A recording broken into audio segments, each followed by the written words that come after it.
İsmi Güler, diğer ismi Tuğba olarak kayıtlı kellerden Diyarbakırlı peruklu adamlar ve e, neydi?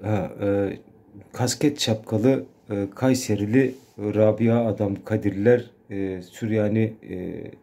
Süryani neydi? Kuyumcu Süryani başlı. Ya bu oyunlar böyle gidiyor. Yapabilecek bir şeyim yok. Bunlardan kurtulmaya çalışıyorum. İyi günler.